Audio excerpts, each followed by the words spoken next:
Hi, this is Chico Resch. You are listening to the Let's Go Devils podcast on the Primetime Radio Network. Happy Devils Sunday. Welcome to the Game Day, Let's Go Devils Game Day Live, presented by the Let's Go Devils Podcast Network and the Primetime Radio Studios, along with Crew Brew. My name is Vinnie, Parise, and I am here with Shorts Guy, and we are happy to get you set for New Jersey Devils hockey as they get set to take on the New York Islanders. Welcome to all fans watching on YouTube Live, Facebook Live, Twitter Live, and Twitch. Shorts Guy, Shorts Guy. Happy Devils Sunday. Yeah, happy Devils Sunday. Another back-to-back. This is our third to last back-to-back of the season, of which so this is back 14? Yeah, 14 I guess it would be. Which, league high. At least there's not too much travel involved in this one, just like there wasn't too much travel in the one that we witnessed out west. They probably got to sleep at home last night. It's a back-to-back, and it's just we're not good at these second half. So we lost the first half. Maybe we'll win the second half of this back-to-back. Yeah, the back-to-backs haven't been good for them this season, especially in the second half. Now, the last time they had a back-to-back, last weekend, you were in attendance at both games. They lost the first one, played a little bit better. They lost the first one to an inferior team. Yes, and then in the second game against a superior team, they played a little bit better. It was a closer loss, but still a loss nonetheless. They're looking for a different turnaround here tonight against the New York Islanders. A difference between the New York Islanders and the Vegas Golden Knights is the Vegas Golden Knights play out west. The New York Islanders play here in the east. And it is a playoff potential game. Now, as disgusting and nasty as things have been, which they have been as disgusting and nasty as the cold that I clearly have, they will be 4 points out of a postseason spot if they win their game today. And that is 2 wins worth of points. And it is just the most remarkable thing. And it really pisses me off to really think about if they beat Ottawa yesterday and they won today, 2 points back, then they could be in a playoff spot by the end of next week. But I mean, that has just not been the case for this team this season. I take it back. It would be 5 points back because Washington did get a win today. A 3-0 victory for the Capitals over the Winnipeg Jets, who the Winnipeg Jets, outside of the Devils beating the Jets, they've done the Devils no favors on their little trip out east. I'm thinking, the Jets, they could take one from the Rangers. Maybe they could beat the Islanders. We'll see if they could beat the Capitals. Nope. The Jets have just done the Devils no favors because the Devils' big win against them does look a little less it's still impressive because the Jets have been a marvelous team this season, but they are clearly on a slide, an Eastern Conference slide, and the Devils were a part of it. But, you got to take care of your business. You get a big win today, you could be in a good spot. The Penguins are currently beating the Avalanche right now, 4-3. You would assume the Avalanche make a push there at the end to try and win that game. That would be good for the Devils. And then, the Flyers play the Panthers, who are one of the best teams in the NHL. And then that's pretty much it for the standings in terms of the wild card / third in the Metro space today. But, I mean, coming into this game, I know there's a lot of negativity saying they're done after the loss yesterday, especially with Detroit losing and a chance to make up ground. But, I mean, the fact remains, 4 points out of the playoffs is not insurmountable with just under a month to go. Yeah, it's really not insurmountable. And it's amazing that no matter what we do, we're still right there on the cusp of making the playoffs. I feel like it's been a constant tease since January? It's been a constant tease for us. But But yeah, big game today against the Islanders because it's a 4-point swing. With them being a divisional rival, with them being ahead of us in the standings, it's huge. If we have to go out, we have to play today, and if we don't, man, it's not good if we don't. We've got Toronto coming up on Tuesday, and then we got Buffalo, another winnable game on Friday. But really today they've got to get the business done, and they've got to get the 2 points if they want to even have a hope to make the playoffs at this point. It's absolutely true. And yesterday we saw Jesper Bratt finally get off the goal schneid. Hopefully that gets him going because outside of yesterday's game, Jack Hughes, Nico Hischier, Luke Hughes, Timo Meier, they've all been playing pretty well offensively over the last stretch of games. I think that's fair to say against the Penguins and against Winnipeg, and even a little bit going back to Vegas and Arizona. A couple of those guys got on the board here and there, even though they were in losing efforts. They weren't there yesterday against the Senators, though. I'd like to see Bratt and then all the stars that I named kind of come together and really, if they grind out a big win today here against the Islanders, then you're 3-1 in your last 4, and you could chalk up the loss to the Senators as just one of those bad games. And, you're allowed to lose a game here and there. So if they beat the Islanders tonight, I think that will kind of, unsour the grapes a little. Maybe not too much, but enough to where, people will kind of be drawn back in a little bit. Yeah, I think yesterday's loss combined with the other teams that won, I think was really what the killer was for us. But yeah, if we could beat the Islanders today, then yeah, you can chalk that up to yesterday's game, just a bad game, which it really wasn't a very good one. I'd be curious to see who we're going to see in net because we have. It's possible we see Jake the Snake. I don't know. That phrase was first coined by Sam in Vegas, by the way, if anyone is wondering. We could see Nico Dawes. We could see Cajonen. So I'm not sure. Have you caught any word or of who was potentially starting in the next 50 minutes? Yeah. So Capo Kakinen is starting for the New Jersey Devils tonight, and Jake Allen's not even backing up. Isaac Poulter is backing up Capo Kakinen tonight, which they've been kind of doing that. They Allen has sat in the press box on days he's not starting. That I wouldn't take too much into that because that has been the case a couple times since Allen came over. I think both times Allen didn't start in favor of Kakinen, and since the trade deadline, he did sit in the press box for both, at least one. But in checking that on Amanda Stein's Twitter account, this is the 300th career game for Jack Hughes and the 100th career game for Alexander Holtz. So some nice milestone games for them as well. Yeah, and I said Kakinen's name.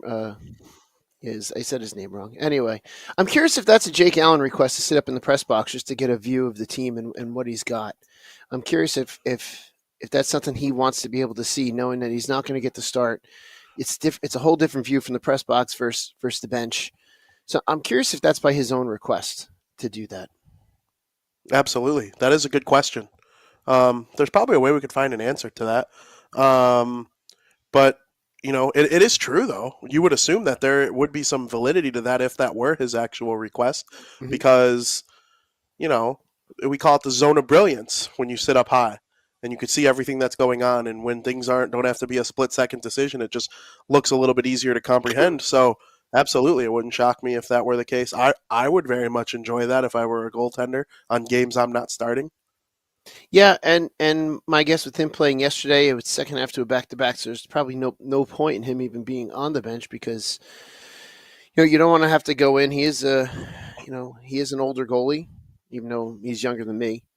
But still, you don't want to have that possibility going in. So that's something. If there's any way to find that out, I'd be curious to find out if that's by his request to be up there. Absolutely. So I'm wondering, when you look at what the Devils got going on and the way Jack Hughes and Luke Hughes played against Winnipeg on Thursday, how much do these two need to show up today against the New York Islanders, who they both have played very well against so far in their careers? What are you looking for from the Hughes brothers in a game like today? I'm looking for them to come out and do what they need to do. Jack needs to score. Luke needs to play some defense. If he can pop in a goal or get an assist, that's great. But they have to perform. This is one of those games. This is a pivotal game on the schedule. It could be the reverse of this fixture on the 15th of April. That could really determine our playoff participation or not. you never know. It could potentially, with the way the season is, it wouldn't shock me if that game on April 15th is going to determine everything for us. However, they've got to show up and they've got to do their job and they've got to win for this team. That's what they have to do. It's quite simple. Yeah, there's no doubt. And, when those two are on the game, it kind of seems like it slots everybody else into the right position because the rest of the players on the team do have, a lot to give. But when you see what those two do at the height of their powers, it is just different than everybody else. I think like Timo Meyer is a big power forward. Nico Heischer's the Selke type guy. They have Dougie Hamilton on injured reserve. He brings a whole new element to it. I think he's kind of in that upper echelon too. Same thing with Heischer, but it's just a different style. And Jack Hughes and Luke Hughes can make exciting plays that kind of drive other people. And when they play like they did against Winnipeg, big things can happen. They drives the power play. Yeah. And it drives the power play too. And having a good power play is key. I saw that Luke, it was the trivia question for MSG, the Cadillac trivia question. No free ads. They showed the graphic. Who was the last NHL defenseman to have 3 power play assists in their rookie season? And the answer before was Quinn. He did it twice in his rookie year. And then before that, it was Will Butcher. So it's not something that, isn't that crazy? Like no Eric Carlson, no Rasmus Dahlin, no Cale Makar, like Luke Hughes, Quinn Hughes, and Will Butcher. None of them. Yeah. So like they clearly have something with this guy, and the power play can be great, but when it's not, it almost looks like lethargic and lackadaisical. And I'm like, this is not at all, what this team needs to happen. Like they need to get these guys going all the time, and I think that's what will eventually turn them into superstars. Like they already kind of are superstars, but that's what will really bonify the team in terms of like a juggernaut is if those guys can bring what they brought against Winnipeg every single game. The way when you look at when Edmonton plays, it seems like Connor McDavid has 2+ points every single night. It's really been seeming like he's at 3+ points every single night. The Nate Dogg in Colorado has a point in every home game so far this season. He's trying to tie a record only set by Wayne Gretzky. There might have been another player that did it. Mario might have did it too. But every home game with a point, like Jack Hughes is he's been Hart Trophy level good in his career at points. He's never been good enough to have a point in every single game yet at home. And, when you get to a status like that, then the Devils will ultimately win more games because when you have more points, that means more goals were scored. And I don't know. I think the world of these guys, and I think there's another level that they can get to, and then I think there's another level they can get to after that. Yeah, when you watch a player like McDavid, when he has the puck, it's almost he's able to just do whatever he wants, and everyone just kind of falls to the wayside when he's skating around with the puck, and everyone turns into a little bit of a pylon. Jack's got to get to that level. He has the ability to get to that level, and I hope he does get to that level. And then at that point, yeah, you're right. The Devils will be really, really, in a good spot for the Devil. Just to take the league by storm. And that's really what we need to see out of these guys. And what better way to kind of start to get on that than tonight in a game that you absolutely need to win. Not to say that if they lose tonight, they're completely out of the playoffs, but if they lose tonight, they make their they make the road much more difficult by giving 2 points and actually allowing a team to get even further ahead of them that we need to chase. Absolutely. And you know what? The fact that they are still in it just shows no team in the Eastern Conference wants to pull away.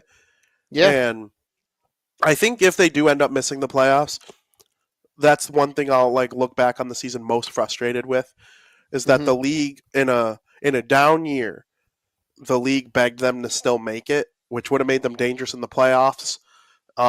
Because those teams that go into the playoffs with no pressure, like you saw with Florida last year, we've seen it with teams in the past. We see it in other sports like the Diamondbacks in the MLB last year. Like they enter with a different mindset and it helps them. That will be one thing I look back on as the most frustrating part is Detroit just wouldn't grab that final spot. They couldn't win enough games. No one wants it. Yeah, maybe with the exception of Tampa. The tee times must be good this year. Yeah. Yeah. With the exception of Tampa, no one wants that last playoff spot. And I didn't even look because I've stopped. But here we go. Standings. So Philly's got 81 points. Even that's not, I mean, it's 9 points, but it's not like that's not out of the realm of possibility. If right now Washington's got 79 and that's our mark, like uh, it's wild how with as poor as this team has been, we're still right there, which we say this every game. We say this every time we do GDL. We said it earlier. It's like, it's just, either go for it or don't. I feel like it depends on how they wake up. Yeah, like what was it, Thursday against Winnipeg? They probably woke up, yeah, let's win today. And then yesterday, they're like, yeah, we went out too much last night. Let's just mail it in. It's like, but I know that yesterday in the game, Sam and I really noticed while sitting there, just a lot of bad passes. Simple things. Their simple things ruined yesterday's game. Yeah, that is absolutely true. Hopefully today's the. I say it every show. I probably sound like a broken record, but it's because the other teams keep allowing the Devils to come back in. I feel like you've seen The Dark Knight Rises, right? The one with Bane. Yes. Yeah. When Ra's al Ghul comes back from the dead and he's like in that pit with Batman and he walks up, Yep. and Bruce Wayne looks at him and goes, "I watched you die." Like, I feel Yeah. like I'm Bruce Wayne in that scenario, and the Devils just keep coming back from the dead, and I'm like, I watched you die. Like when you lost back-to-backs in the desert, I watched you die. Yeah. And then you won 2 in a row. Like, we had that same thing. Like, there have been the loss to Anaheim. After I was like, they died. And then the next, they won 2 more after that. I'm like, I watched you die. And they just refuse to just stay dead. They're Ra's al Ghul. They keep rising. Yeah. And, hopefully they do end up like Batman and being able to rise from the pit and get back to Gotham and save everybody. But we'll see if that ends up being the case. Now, before you give your prediction for today's game, Shorts Guy, I need everybody in the YouTube chat to go on right now and put in your predictions. I'm looking at them right now. I only have 20% on my phone, so let's get these predictions in. People, I got to read them and charge up my phone before the game starts. Get them in. Let's get them in. Get them in. Let's get it going. There's actually a charger right here. Look at this. Hey, look at this guy right here. A little nice at little that. charger. We'll plug it in real quick. Get some percentages in, so I can watch the game. They're rolling in. Shorts Guy, before we give our predictions, you thirsty? I am. Yes. What should I drink? What would you suggest I drink? I don't know. I'm asking you. How about an Anchor Brew? Anchor Brew. Join our crew today and drink Anchor Brew, where we make winning memories together, one crew at a time. Anchor Brew. My Anchor Brew isn't quite as good with a little something I'm dealing with right now, but I gave it my best effort. I'm not as loud as I could be either right now. No. Boy could get pretty loud. I have that Italian in me. I could get pretty loud. Oh, yeah, you do. I don't have it in me right now. The Sunday afternoon predictions are flowing in like I've never seen them flow in before. Yeah, now they're coming so, Shorts Guy, before I read them out loud, what do you think? Man, I was wrong yesterday. I'm wrong most days. I'll probably be wrong today, but I'm going to go. We got Kakkinen in that. Devils are playing the Islanders. It's a desperation game. I'm going to say 4-3 Devils today. 4-3 Devils. Mm-hmm. I like it. I like it a lot. We have Sam Wu. We have Sam Wu predictions. We do. There are Sam Wu predictions in here. I gave a Sam Wu prediction yesterday and it was wrong. So yeah, it was. It's okay. Sam Wu says 3-2 Devils in overtime. It's very rare that a member. Yeah. Go ahead. What were you going to say? That's not a Sam Wu prediction. No, it's not. It's not a Sam Wu prediction. It's hardly a Let's Go Devils podcast Game Day Live host prediction. We rarely ever predict a game to go to overtime. It's not something we just say very often. We don't need them to go to overtime. No. I would prefer. I would very much like a regulation win over the Islanders. No ifs, ands, or buts about that. But Sam Wu says the Devils are going to beat the Islanders 3-2 in overtime. Let's read through some of these before I give mine and we get out of here. Joseph says 5-0 Devils. Steve Okay. Engel says 5-2 Don't. them. Them. As Fish the sticks. Devils Twitter account likes to refer to them, the fish sticks, 5-2 fish sticks.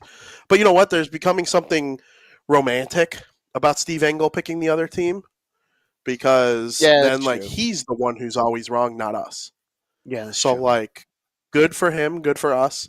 Select the Boy says 4-2 Devils. Beachmaster says 3-2 Devils. Ramona Rice says 3-2 Devils. Max says 7-3 Islanders, and then writes Yeah, the Max word was not happy miserable yet. after. Yeah, Max was not happy Max, yesterday. holy shnikes, Max. Yeah. Dub says 5-2 Islanders. Eric says 4-2 Devils. Um, Technique says 4-3 Devils in overtime. Steve Engel points out he'd love to be wrong. Max says don't have any faith in the team after yesterday. Fair. Michael Rossi says depending on which Devils team shows up, great Devils team 5-4 Devils. Last night's Devils 6-2 Fish Sticks. Selecta says, and since when do we have a rivalry with the Islanders? We don't. Where would you rank the Islanders? That'll be our end the show question. Where would you rank the Islanders on the list of Devils rivals, 1 through 31? 1 being the Rangers, 31 being, I don't know, who's the least biggest rival of the Devils? The Nashville Predators. Or like it probably would be like a team like that out west, the Oilers. I'd say, yeah, I'd say the Sharks would be 32. Yes, that's actually really, really good point. That's a really I'd say good the point. Sharks would be 32. Let's see. I'd put Rangers. Oh man, I don't even know who I'd do too. Rangers, probably. Oh, Rangers, Flyers. I would put maybe Islanders in maybe 10th.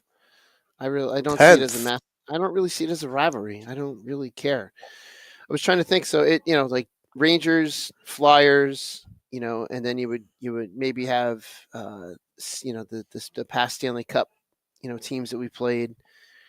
The Hurricanes would be in there in the top 10. Probably Hurricanes, probably 3 or 4, because that's becoming. Yeah, I would put them 3 for sure. Yeah, but yeah, Islanders. I wouldn't even put them. I mean, maybe top 10, maybe 10. Do the Penguins bug you? The Penguins don't bug me, but we tend to do very well against them at home, and we haven't seen them in the playoffs in a very long time. That's what I was going to say. I'm with you. I would rank the Islanders ahead of the Penguins. I'm with you. They're low for a Metro Division rival. They're low for an Eastern Conference team. They're probably some Atlantic teams I would rank higher. But Pittsburgh, I had a hard time hating them through the last 10 years or so. Now, I get it. If I were in my mid-20s in the 90s, I probably would have freaking hated the Penguins, right? Mm-hmm. But with Crosby and Malkin, as a hockey guy, first and foremost, I say that all the time, a hockey guy first and foremost, that team was just fun. They played hockey in such a way. Yeah, it was like a mix. They were grimy, but they were also so skillful. Like they had the Kunitzes, but they also had the Sids and the Genos. Marc-Andre Fleury was an incredible talent, but also fun. Letang was kind of mean, but he was uber skilled. Like he was kind of like a diet Erik Karlsson. They made all these smart, shrewd trades, like getting Phil Kessel with Nick Bonino. I didn't hate those Penguins teams at all. I actually kind of liked them. I picked them in my brackets to win and benefited off their success monetarily. So I don't know. I don't have the Pens that high. I don't. I feel like the Leafs and the Devils kind of had a little something going. They did. And then it tapered off. A little bit with the Bruins too. Yep. The Bruins and Devils just always play weird games though. Yeah. Every time they play each other, something weird happens, like a 10-round shootout, or the lights go out, or 2 goals for each team in 50 seconds. Like just oddball stuff when they play each other. If I'm remembering correctly, the Bruins were the Devils' first round opponent in the '95 Stanley Cup playoffs. If I remember correctly. I could fact check that.